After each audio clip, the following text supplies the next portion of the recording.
Pemerintah berkomitmen terus menghadirkan kenyamanan, perlindungan, serta pelayanan terbaik bagi jemaah ibadah haji dan umroh Indonesia di Tanah Suci.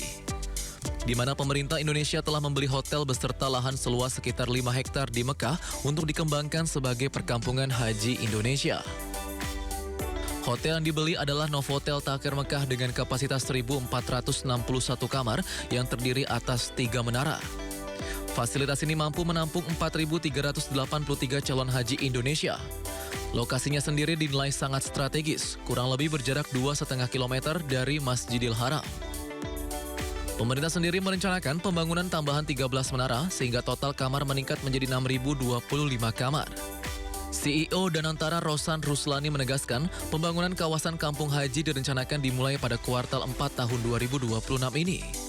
Hotel yang telah dibeli pemerintah saat ini masih dalam tahap survei oleh Kementerian Haji. Nilai pembelian hotel dan tanah tersebut mencapai 500 juta dolar Amerika Serikat. Rencana pengembangan lanjutan berupa pembangunan 13 menara tambahan serta pusat perbelanjaan diperkirakan membutuhkan investasi sekitar 700 hingga 800 juta dolar Amerika atau setara 13,34 triliun rupiah. Keberhasilan ini menjadi wujud perhatian pemerintah terhadap peningkatan pelayanan ibadah haji dan umroh. Pemerintah berkomitmen terus menghadirkan kenyamanan, perlindungan, serta pelayanan terbaik dengan fasilitas yang terintegrasi, lebih nyaman dan efisien bagi jemaah haji asal Indonesia di Tanah Suci.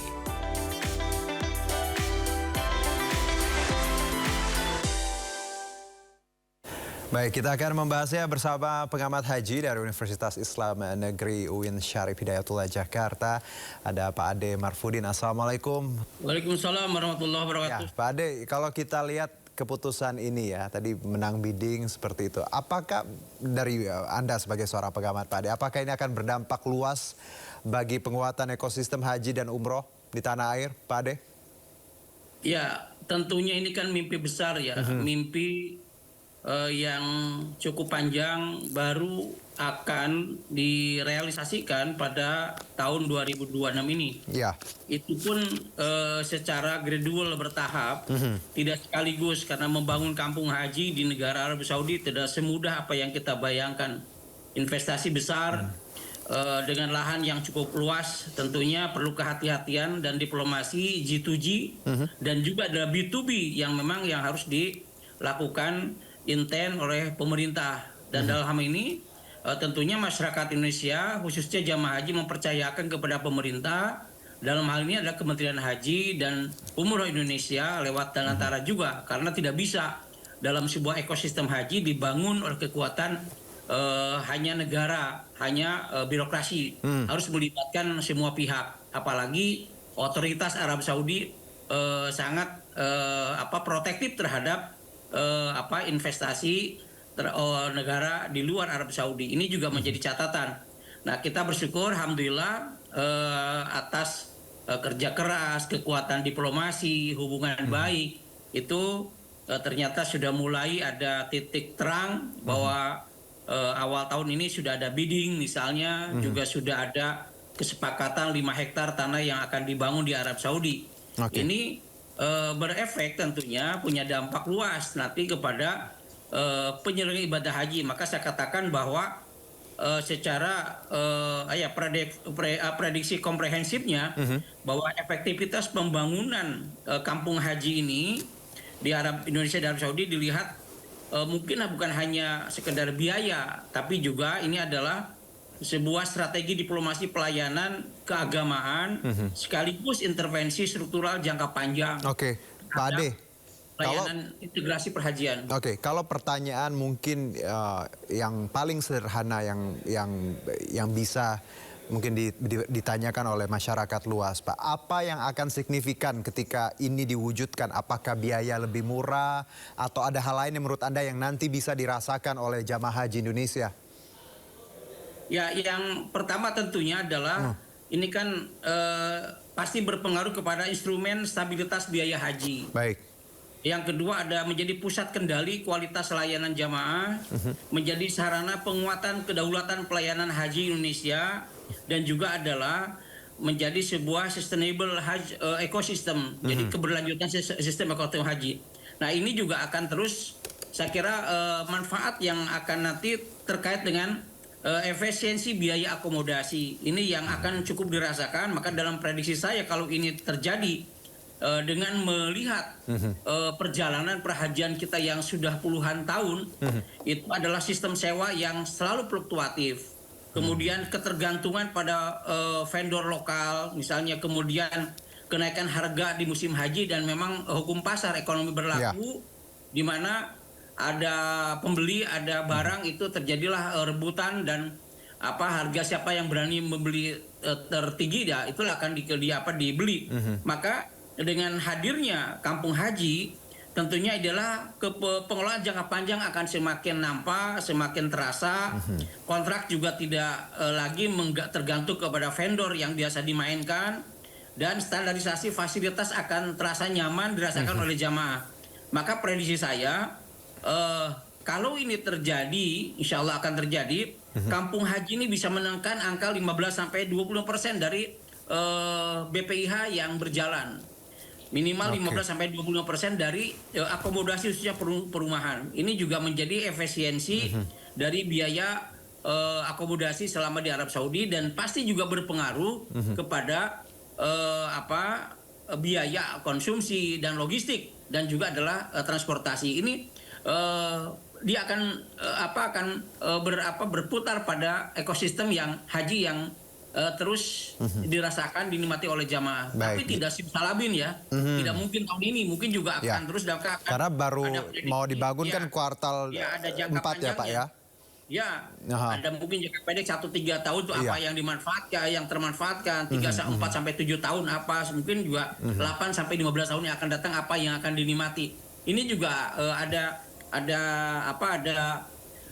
horizon waktu ya, ada interval waktu di mana jamaah bisa menikmati. Baik, Pak Ade, jadi tidak instan karena akan bertahap ya Pak. Karena kita tahu kuartal keempat, lalu mungkin 2027 baru beberapa persen yang bisa kita nikmati. Nah Pak, kalau bicara tadi Anda menyebutkan bahwa ekosistem yang nantinya akan lebih stabil seperti itu ya, harapan kita bahwa harga juga paling tidak bisa ditekan 15 minimal lah ya, 15 hingga 20%.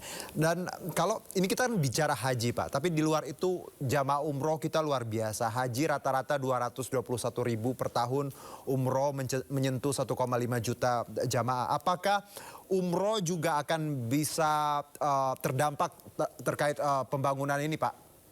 Iya, secara otomatis maka jamaah haji umroh akan menikmati, merasakan efek dari pembangunan kawasan haji di Arab Saudi, kampung haji itu sendiri.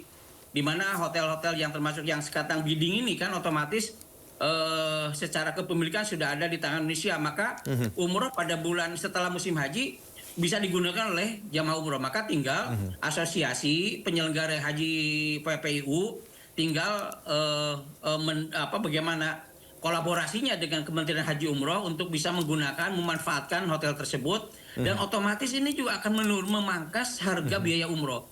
Ini artinya circle-nya, ekosistem ini juga akan dinikmati bukan hanya haji tapi juga kepada jamaah haji umroh. Mungkin saja juga kepada para mahasiswa pelajar yang ada di Arab Saudi, juga kepada tamu-tamu yang berkunjung ke sana. Ini pun bisa dimanfaatkan daripada menggunakan hotel yang lain. Kenapa tidak menggunakan hotel kampung haji sendiri atau yang sudah ada yang sudah dimiliki oleh Indonesia? Ini saya kira menjadi positif untuk ke depan penggunaan akomodasi yang ada di Arab Saudi untuk bukan hanya jamaah haji dan umroh, tapi juga untuk masyarakat Indonesia yang berkunjung ke sana dalam tanda kutip punya waktu mampir dan sebagainya, karena kan sekarang ada kebijakan juga misal punya visa boleh mampir di Arab Saudi umroh, nginapnya bisa di kampung haji. Oke, jadi kita tadi punya shelter sendiri lah ya Pak, seperti itu ya. Betul, yang memudahkan masyarakat. Tapi sebelum kita lanjutkan Pak Ade, ini kita pengen dengar dulu di bagaimana komentar dari Menteri Haji dan Umroh Bapak Muhammad Irfan Yusuf terkait rencana ini, dan kabarnya memang belum bisa digunakan untuk 2026, tapi nanti tahun-tahun berikutnya akan coba dilakukan. Kita simak bersama dulu Pak Ade. Pemerintah resmi memiliki aset hotel dan lahan Novotel Takir Mekah di Arab Saudi sebagai bagian dari pembangunan kawasan kampung haji Indonesia. Meski resmi dimiliki, namun penggunaan Novotel sebagai layanan jemaah haji belum bisa digunakan pada musim ibadah haji tahun ini. Menteri Haji dan Umroh Muhammad Irfan Yusuf menargetkan fasilitas layanan penginapan milik Indonesia tersebut baru bisa dimanfaatkan pada tahun 2027. Di mana peruntukan hotel Novotel harus terlebih dahulu dilakukan perbaikan fasilitas. Sementara itu, pembangunan kawasan kampung haji direncanakan akan dimulai pada kuartal 4 tahun 2026. Kementerian Haji dan Umroh berharap dengan adanya perkampungan haji Indonesia dapat meningkatkan kenyamanan jemaah sekaligus bisa menekan biaya penyelenggaraan ibadah haji dan umroh. Dari Jakarta, IDX Channel. Oke, ini terkait hotel ya Pak ya, Novotel Tahir City ini. Yang menarik Pak, dari data yang saya baca, sebenarnya ini ada beberapa tower ya, hanya menampung 1.000, tapi nanti 1.400 sekian. Tapi nanti akan dibangun beberapa menara lagi yang nanti akan menampung totalnya jadi 6.025 kamar. Kalau secara angka Pak, ketika angka ini masih di angka 6.000-an, sementara kita tahu jemaah haji kita 221 sekian ya Pak, belum lagi umroh misalnya. Anda melihat apakah kampung haji ini memang ada concern tertentu Pak untuk numbers? Karena kan numbers kita ini luar biasa, 200 ribuan Pak. Iya, ya tentunya ini kan yang terus menjadi perhatian kita semua. Tadi yang disampaikan oleh Pak Menteri misalnya bahwa ternyata kan tidak bisa digunakan tahun 2026 untuk Novotel Tahir ini. Ya. Artinya bahwa tahun ini pemerintah masih menggunakan pola lama, masih menggunakan vendor-vendor atau building yang disewanya yang short kontrak dengan kontrak jangka pendek. Dan itu saya kira buku bisa sambil menunggu proses pembangunan yang saya kira cukup lama, maka perlu dilakukan juga menjajaki untuk long system kontrak ya, yang di mana tersentral building-building yang ada yang kapasitasnya besar itu harus mulai di masa tunggu ini juga harus ada mulai ke arah menuju kampung haji dengan kawasan-kawasan yang khusus, misalnya apa di Nispala, apa di Ajijia dengan yang tower besar-besar yang ribuan menampung sehingga bisa tersentral menjadi kampung haji, semi kampung haji sementara sebelum kampung haji ada. Saya kira ini juga harus dimulai karena jangka pendek ini sudah mulai jamaah ya sudah berpikir tahun ini sudah bisa dinikmati. Ya ternyata kan belum, karena seperti itu bahwa bidding juga baru bisa dipakai tahun 2027. Penguasaan lahan juga baru diproses secara administratif. Dan itu baru dibangun juga pada kuartal keempat misalnya. Ini tentunya masa tunggu yang lama juga perlu menjadi perhatian tersendiri bagi Kementerian Haji untuk mempersiapkan tadi akomodasi yang layak, yang dekat, yang terfokus dengan building yang besar, dengan long system kontrak bisa dengan 3-5 tahun ke depan. Saya kira ini juga menjadi langkah strategis dan jangka pendek untuk Kementerian Haji. Oke, Pak, kalau kita diskusi soal misalnya bagaimana ini menekan biaya haji ya, BPIH tadi 15-20% Pak. Dengan segala plan yang kita punya, rencana pembangunan infrastruktur, apakah angka 15-20 ini minimal atau bisa lebih murah lagi Pak? Karena kan masyarakat minat hajinya luar biasa, tapi kadang memang harga haji di tanah air luar biasa juga Pak. Ya, itu kan dari komponen akomodasi yang bisa ditekan, efisiensinya diprediksinya di antara sekitar 15-20%. Ya. Tapi kan juga bisa diprediksi dari efisiensi dari konsumsi 5-10%. Kenapa konsumsi? Karena nanti tidak lagi menggunakan misalnya kalau sekarang kan kita dengan pihak ketiga kita kontrak dan sebagainya, ada vendor sendiri. Ya nanti kalau misalnya kita sudah punya kawasan haji tersendiri, kampung haji, otomatis kita bisa dapur sendiri. Kayak MBG begitu, harga bisa ditekan, bahan baku bisa dari Indonesia, bisa dikirim, ada penampungan seluruh bahan Nusantara.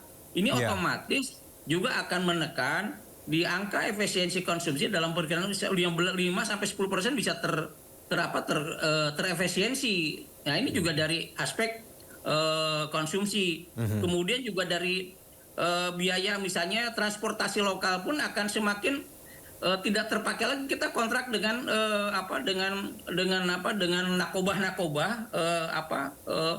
jadi perusahaan-perusahaan transportasi itu karena kita sudah bisa menggunakan jalurnya, bisa jalan kaki, bisa olahraga, bisa menggunakan mungkin juga nanti karena jaraknya dekat, mungkin eskalator yang bisa berputar sehingga tidak lagi menggunakan transportasi darat. Ini juga bisa menekan angka kurang lebih 5% dari kebutuhan jamaah selama di sana. Baik. Nah, yang saya lebih menjadi kampung haji ini menjadi safe zone. Jadi zona aman untuk jamaah, gitu loh. Karena mereka sudah tahu kemana dia pulang, sehingga angka jumlah ketersesatan selama ini tinggi itu bisa dipangkas habis. Betul. Dan yang lebih penting bagi saya adalah ada fokusnya pembinaan manasik haji. Karena selama ini kita menyatukan Nusantara dalam satu building, menyatukan warga haji yang dari 38 provinsi. Itu luar biasa kalau ada manasik yang kolaboratif, manasik yang massal, manasik yang terus di situ di tempat yang sama dan konsultasi, ada konsultan haji di situ. Sehingga yang menjadi ruh ibadah adalah pembinaan, ruh ibadah ada di manasik haji akan terjawab. Yes, jadi memang harapan kita tadi ini Pak ya, transformasi haji dan umroh yang lebih baik. Tadi plannya bagus ya, baik itu menekan angka harga akomodasi, konsumsi, transportasi ya. Semoga nanti harganya juga makin affordable, rakyat Indonesia juga naik haji bisa dengan nyaman dan aman dan dengan tadi Pak harga yang terjangkau. Insya Allah semua yang nonton diundang Allah ya Pak ya ke Mekah. Amin. Amin. Terima kasih Pak Ade Marfudin atas waktunya. Sehat-sehat Pak Ade. Kita doakan plan-plan ini terlaksana dengan baik. Ya. Assalamualaikum Pak. Waalaikumsalam warahmatullahi wabarakatuh.